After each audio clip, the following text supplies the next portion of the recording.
Assalamualaikum warahmatullahi wabarakatuh. Kami dari kelompok 5 akan mempresentasikan hasil kerja kelompok kami tentang ilmu filsafat. Ilmu, sains, atau ilmu pengetahuan adalah suatu usaha sistematis dengan metode ilmiah dalam pengembangan dan penataan pengetahuan yang dibuktikan dengan penjelasan dan prediksi yang teruji, sebagai pemahaman manusia tentang alam semesta dan dunianya. Filsafat adalah ilmu yang mengkaji pertanyaan-pertanyaan umum dan asasi. Misalnya, pertanyaan-pertanyaan tentang eksistensi, penalaran, nilai-nilai luhur, akal budi, dan bahasa. Istilah ini kemungkinan pertama kali diungkapkan oleh Pythagoras. Ilmu filsafat adalah bagian dari filsafat yang menjawab beberapa pertanyaan mengenai hakikat ilmu. Filsafat ilmu memiliki cabang-cabang filsafat yang berkaitan dengan dasar, metode, asumsi, dan implikasi ilmu. Pengetahuan dari ilmu yang termasuk di dalamnya, antara lain ilmu alam dan ilmu sosial. Filsafat berasal dari bahasa Yunani yaitu philosophia. Kata berangkai dari kata philen yang berarti mencintai dan sophia berarti kebijaksanaan. Dalam filsafat terdapat 3 unsur, yaitu unsur epistemologis, aksiologis, dan juga ontologi. Unsur-unsur ini digunakan untuk membantu tentang filsafat lebih dalam lagi. Unsur epistemologis merupakan unsur yang berpengaruh dengan karakter pengetahuan yang digunakan untuk menentukan yang kebenaran, yang kemudian diklarifikasi dan juga disusun secara sistematis.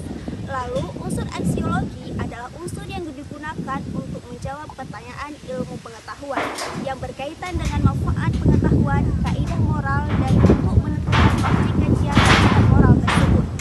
Unsur yang terakhir adalah unsur ontologi. Unsur ini untuk mengetahui sesuatu secara umum, untuk mencari sesuatu inti di dalam sebuah kenyataan dengan hakikat sesuai dengan realita.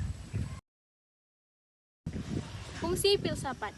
Ilmu filsafat ini berfungsi untuk membuatmu berpikir secara kritis agar saat menghadapi masalah, kamu lebih bisa berpikir secara rasional dan bersikap lebih netral. Ilmu ini juga bisa membantumu untuk memecahkan masalah, mengidentifikasi masalah, dan juga membantu mendapatkan jawaban dari masalah. Filsafat juga dipercaya bisa membantu seseorang untuk menganalisis sebuah masalah, untuk mengetahui nilai pengetahuan baik di dalam kehidupan ataupun di dalam pelajaran. Fungsi yang terakhir dari filsafat ini adalah membantu untuk menambah pengalaman baru dan membantu menghasilkan ide-ide yang baru. Contoh filsafat dalam kehidupan sehari-hari: berpikir kritis, berpikir radikal, berpikir reflektif, berpikir logis, bertindak koheren, bertindak konsisten, berpikir konseptual, berpikir komprehensif, bertindak sigmatis, dan bertindak bebas serta bertanggung jawab. Berpikir kreatif kritis contohnya yaitu ketika sedang ada perbedaan pendapat. Tentunya harus dibahas sampai ke akar permasalahan. Bagaimana untuk menyatukan pendapat tanpa perpecahan. Berpikir radikal contohnya yaitu ketika sedang ada perbedaan pendapat. Tentunya harus dibahas sampai ke akar permasalahan. Bagaimana untuk menyatukan pendapat tanpa perpecahan. Berpikir reflektif contohnya adalah mempertimbangkan satu-satu mana yang baik dan buruk. Selain itu harus disesuaikan juga kemampuan diri sendiri supaya tidak ada kendala di tengah jalan.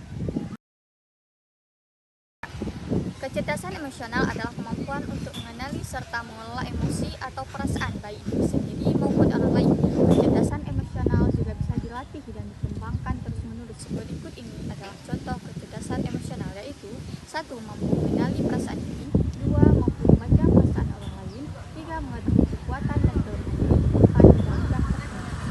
Kecerdasan emosional. Menurut Kamus Besar Bahasa Indonesia atau KBBI, kecerdasan emosional adalah kecerdasan yang erat kaitannya dengan kepedulian dan hati, baik antar sesama manusia dengan makhluk lain maupun alam sekitar. Pada tahun 1990, psikolog Salovey dari University Harvard dan Mayer dari University New Hampshire melontarkan untuk pertama kalinya tentang istilah kecerdasan emosional. Hal ini mereka gunakan untuk menjelaskan hubungan kausalitas antara empati, mengungkapkan dan memahami perasaan marah, pengendalian amarah, kemampuan menyelesaikan masalah secara mandiri, berdiskusi, memecahkan masalah, keramahan, serta adanya sikap hormat. Kedua psikolog ini juga menjelaskan mengenai pengertian dari kecerdasan emosional yang diartikan sebagai atau inteligensi yang di dalamnya terdapat kemampuan untuk memahami perasaan diri sendiri dan orang lain. Hal ini berguna untuk memindai hal apa yang akan dilakukan selanjutnya karena sudah memahami situasi dan suasana yang terjadi.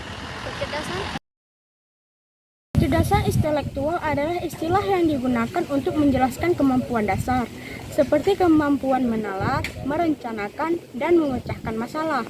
Contohnya seperti yang dimiliki si kecil, kemampuan baca tulis, berhitungan, logika dasar, dan menyelesaikan masalah. Jadi, orang yang memiliki kecerdasan emosional tinggi biasanya mampu berkomunikasi secara efektif, berempati dengan orang lain, mengatasi kesulitan, dan meredahkan konflik. Itu sebabnya memiliki kecerdasan emosional yang tinggi menjadi sangat penting. Misalnya pekerjaan juga kemampuan atau skill. Selanjutnya, kecerdasan emosional berhubungan dengan pengendalian emosi dengan baik dan pemecahan masalah. Beberapa hal terkait dengan dua kecerdasan ini sangat mengiris satu dengan yang lainnya. Namun sebagian besar kecerdasan berjalan beriringan. Artinya kecerdasan ini tidak bisa disimpulkan mana yang lebih penting, karena dua kecerdasan ini sama-sama berguna untuk kehidupan seseorang, baik untuk sosial maupun untuk dunia kerja. Kesimpulan menurut para ahli, filsafat dapat dikatakan sebagai induk ilmu, karena dari sinilah ilmu pengetahuan lainnya muncul. Filsafat kerap disandingkan dengan kata heran dan penasaran. Mulailah seseorang berpikir bebas, maka disitulah ditemukan hal-hal yang baru. Berkembang pertanyaan dan muncul hal-hal baru lainnya.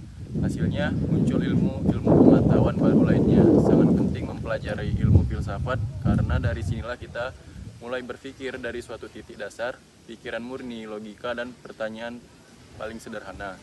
Disinilah kondisi di mana kita tidak mengetahui apapun tentang sesuatu yang ingin kita ungkap kebenarannya.